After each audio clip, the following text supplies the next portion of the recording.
जय श्री राम। नतरु जाहि बन तीनों भाई, बहुरे सिय सहित रघुराई। जेह विधि प्रभु प्रसन्न मन होई, करुणा सागर कीजिए सोई। श्री भरत जी श्री राम जी से विनती करते हैं, हम तीनों भाई वन चले जाएं, और हे श्री रघुनाथ जी, आप श्री सीता जी सहित अयोध्या को लौट जाइए। हे दया के सागर, जिस प्रकार से प्रभु का मन प्रसन्न हो वही कीजिए। देव दीन सब मोहे अभारो, मोरे नीत न धर्म विचारु। कहूँ बचन सब स्वार्थ हेतु, रहत न आरत के चित चेतु। हे देव, आपने सारा भार जिम्मेवारी मुझ पर रख दिया, पर मुझ में न तो नीति का विचार है न धर्म का। मैं तो अपने स्वार्थ के लिए सब बातें कह रहा हूँ। आर्त दुखी मनुष्य के चित्त में चेत विवेक नहीं रहता। उतरु दे सुने स्वामी रजाई, सो सेवक लखि लाज लजाई।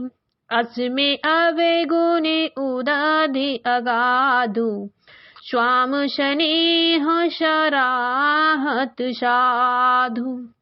भरत जी श्री राम जी से कहते हैं, हे स्वामी की आज्ञा सुनकर जो उत्तर दे, ऐसे सेवक को देखकर लज्जा भी लजा जाती है। मैं अवगुणों का ऐसा अथाह समुद्र हूँ कि प्रभु को उत्तर दे रहा हूँ, किंतु स्वामी आप स्नेहवश साधु कहकर मुझे सराहते हैं। अब कृपाले मोहे सो मत भावा, सकुच स्वामी मन जाए न पावा। प्रभु पद शपथ कहूँ सति भाऊ, जग मंगल हित एक उपाऊ। और भरत जी श्री राम जी से कहते हैं, हे कृपालु, अब तो वही मत मुझे भाता है जिससे स्वामी का मन संकोच न पावे। प्रभु के चरणों की शपथ है, मैं सत्य भाव से कहता हूँ, जगत के कल्याण के लिए एक यही उपाय है। प्रभु प्रसन्न मन सकुच तज, जो जेह आयुष देव। सो सिर धर धर करहि सब, मिटहि अनट अबुरेव। सियावाले रामचंद्र की जय, पवन सुत हनुमान की जय। उमापति महादेव की जय। राम सिया राम सिया राम, जय जय राम राम। सिया राम जय जय राम।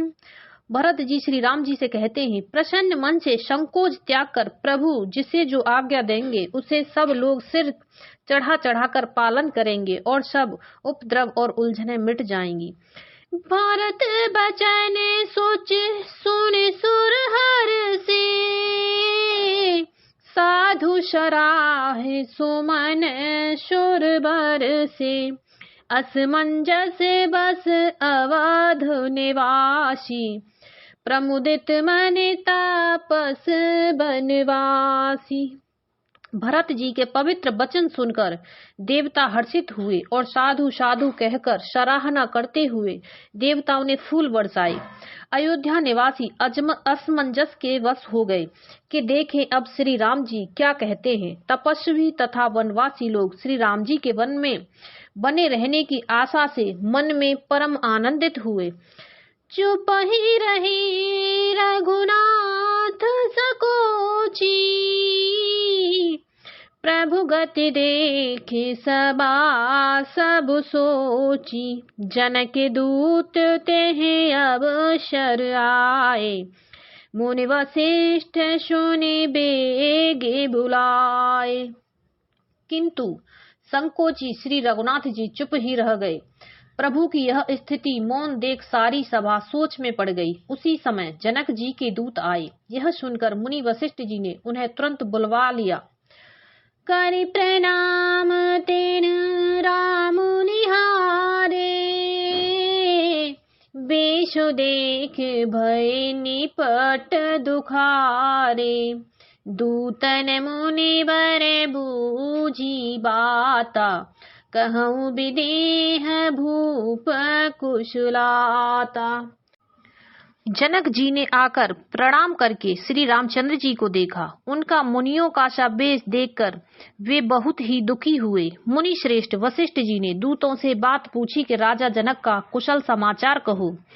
सुन सकुचाई नाई महिमा था, बोले चर बर जोरे हाथा, बूजब राउर सादर साई, कुशल से तो शोभयउ गुसाई। यह मुनि का कुशल प्रश्न सुनकर शकुचाकर पृथ्वी पर मस्तक नवाकर वे श्रेष्ठ दूत हाथ जोड़कर बोले, हे स्वामी, आपका आदर के साथ पूछना यही है गोसाई, कुशल का कारण हो गया। नाहिता कौशल नाथ के साथ कुशल गए नाथ, मिथिला अवध विशेष ते जगो सब भयउ अनाथ। सियावल रामचंद्र की जय, पवन सुत हनुमान की जय, उमापति महादेव की जय। राम सिया राम जय जय राम, राम सिया राम जय जय राम। जनक जी के दूत गुरु वशिष्ठ जी से कहते हैं, नहीं तो हे नाथ, कुशल क्षेम तो सब कौशला नाथ दशरथ जी के साथ ही चली गई।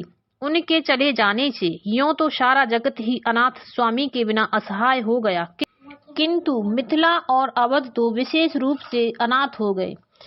कौशलपति गत सुन जन को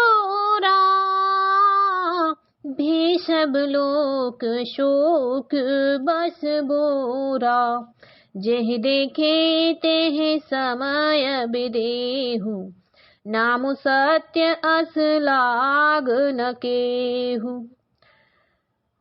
अयोध्या नाथ की गति दशरथ जी का मरण सुनकर जनकपुर वासी सभी लोग शोकवश बावले हो गए, सुध बुध भूल गए। उस समय जिन्होंने विदेह को शोक मग्न देखा, उनमें से किसी को ऐसा न लगा कि उनका विदेह देहाभिमान रहित नाम सत्य है, क्योंकि देहाभिमान से शून्य पुरुषों को शोक कैसा।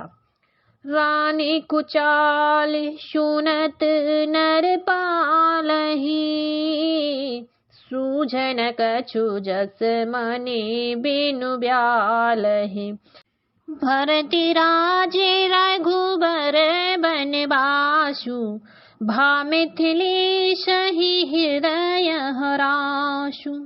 रानी की कुचाल सुनकर राजा जनक जी को कुछ सूझ न पड़ा, जैसे मणि के बिना सांप को नहीं सूझता। फिर भरत जी को राज्य और श्री रामचंद्र जी को वनवास सुनकर मिथिलेश्वर जनक जी के हृदय में बड़ा दुख हुआ।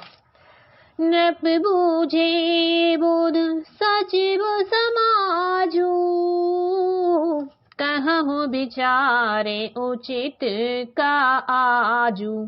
समुझ अवध असमंजस दो, चले कि रहे न कह कछु को।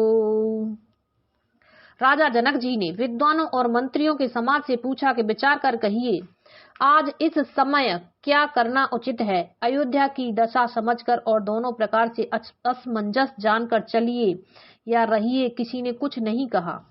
नृपहि धीरे धर हृदय विचारी,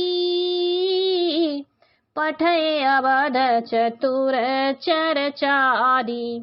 बूझे भरत सत्य भाव कुभाऊ, आए हु बेग न होए लखाऊ। जब राजा जनक जी को किसी ने उत्तर नहीं दिया, जब किसी ने कोई सम्मति नहीं दी, तब राजा ने धीरज धर हृदय में विचार कर 4 चतुर गुप्तचर जासूस अयोध्या को भेजे और उनसे कह दिया कि तुम लोग श्री राम जी के प्रति भरत जी के सद्भाव, अच्छे भाव, प्रेम या दुर्भाव, बुरा भाव, विरोध का यथार्थ पता लगाकर जल्दी लौट आना, किसी को तुम्हारा पता न लगने पावे। गए अवध चर भरत गति, बूझ देख कर तूत, चले चित्रकूट ही भरत, चार चले तिरहूत। सियावल रामचंद्र की जय, पवन सुत हनुमान की जय, उमापति महादेव की जय। राम सिया राम सिया राम, जय जय राम राम, सिया राम जय जय राम। और जनक जी के गुप्तचर अवध को गए और भरत जी का ढंग जानकर और उनकी करनी देखकर जैसे ही भरत जी चित्रकूट को चले, वे तिरह मिथिला को चल दिए। बोलो सियावल रामचंद्र की जय। जय श्री राम।